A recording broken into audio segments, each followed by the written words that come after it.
Between our two YouTube channels and client work, we often have to travel in the field, so we thought we'd show you our gear setup and how we're able to recharge it when we're on the road or off-site. We go to a lot of different places where, you just don't have power. And we got batteries, lots of batteries to charge. So this is our flight case here that houses all of our camera equipment.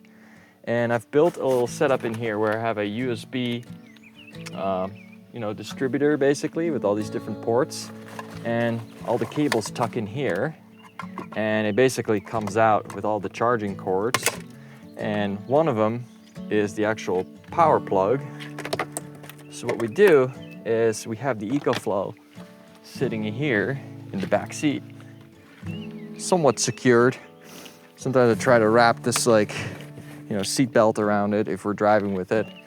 And you basically plug, so it's one plug, it goes in the back here, and then now this case has power.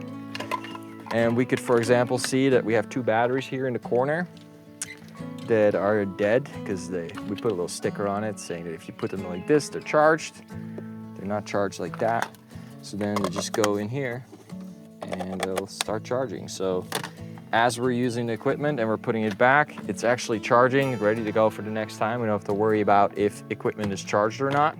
Let's turn on the screen. Now this is using 23 watts to charge these batteries, which is barely anything. We are getting a little less efficiency out of going through this distribution box. But for us that doesn't matter because we just leave this plugged in for a long time and eventually the batteries will charge. I wonder what it's gonna do if we charge it directly in the EcoFlow. So these USB things here, they are 18 watts. So when we plug it in here, I wonder if this is gonna charge any faster. Yeah, so now it's pulling 32 watts. So yeah, if we're in a rush, I would say we would charge using the EcoFlow. Charging one battery is also faster than charging two. So there's just lots of options that we have. Another thing that we have is the drone batteries. They take a lot of juice. They don't usually charge with this case. So that's just a normal charger, and drone batteries only last 30 minutes to fly with. These two are empty. So what I can do, I can just plug them into the charger here. As I'm flying with this one, these are getting topped off. Another thing that DJI does is if you leave your batteries in the case for a long time, they discharge to 60% to protect the batteries. So when you start flying, you only have a couple minutes. So this is always good to have with you because then you can always top them off right before you're flying. And then as we're charging this, or as we're charging our equipment, we are actually also charging, look over here. This is funny. It's the exact same amount of power coming in as it's going out.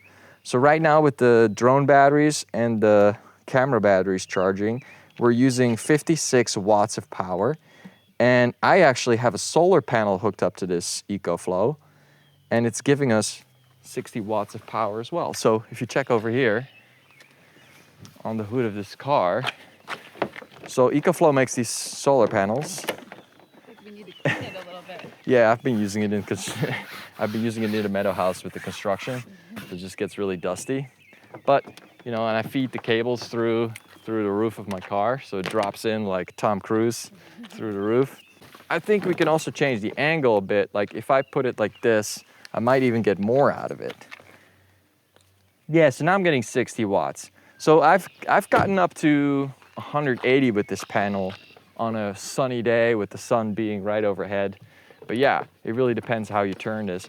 But this setup gives us infinite power, basically. We could be out filming for days somewhere and always have the ability to charge our camera batteries, our laptops, everything. It's just amazing. Yeah, now we're generating more than we're using. So given that these batteries are such a low consumption, they last a long time. Another thing that we often bring on a professional photo shoot or camera shoot is we'll have lighting equipment with us. And lighting equipment, needs to be plugged in because it draws quite a lot of power. So for example, this light here, which is a very nice light, we could just plug this in. Yeah, so this light is using like 230 watts together with all the other batteries charging. So that's still very little, and that will last us 9 hours. So we can run this light for like 9 hours, which is more than enough. You could hear it a little bit when you're standing here, but this EcoFlow has fans in it to keep the battery cool. So I always encourage you to, like, if you're using this and you're leaving it in your car, I just keep the windows or doors open so it's not getting too hot. Another thing you could do is like put the solar panel on the windscreen like this, and that way it blocks the light from coming in and heating up your car. So I always kind of keep this somewhat well ventilated. And, you know, bring extension cords because, like, we don't want any of that loud noise when we're filming something. And oftentimes you can't park the car too close. And that's another benefit. Like, if we can't get the car too close to where we're filming, we can always bring the EcoFlow unit with us and just drop it down in the field and charge it that way. So then one more case we have is we often take time lapses. And time lapses can be done on like an old camera. For example, this one. This is what we used to film with. And what they make is they make these dummy batteries that basically connect to a power source. So what we could do is we could set this up on a tripod somewhere, and we could just plug this into the EcoFlow. It draws like 20 watts, barely anything. And this camera can just be on for hours. And what you could do is you can plug in a remote trigger, and that will take like a photo every hour or so. And that way you can take a time lapse. And we have an updated version of this because we realized that the iPhone is actually a great way to take time lapses because this has a battery and everything in it. So here you can have a time lapse mode, and we have purchased one of these cameras that has 3 different lenses. So we have 3 different angles, and we basically use this to take our time lapses. But the downside is that the battery in the phone, it doesn't last that long if you're constantly having it on time-lapse mode. So what we'll do is we'll plug this thing in here, ready to go. We'll just get our charging cord, and then we'll plug that in, and then we'll plug this into the EcoFlow. And this is a little bit overkill to have such a big unit on such a small camera, but we also have a smaller EcoFlow unit that we just use here. We often put that in like a box, or, you know, so it doesn't get wet outside. But yeah, that's kind of how we can run like a time lapse for, you know, days, as long as you got enough storage on the phone. Oh, and one more thing. The car, the EcoFlow also comes with this cord, which you can plug into your cigarette lighter outlet for your car.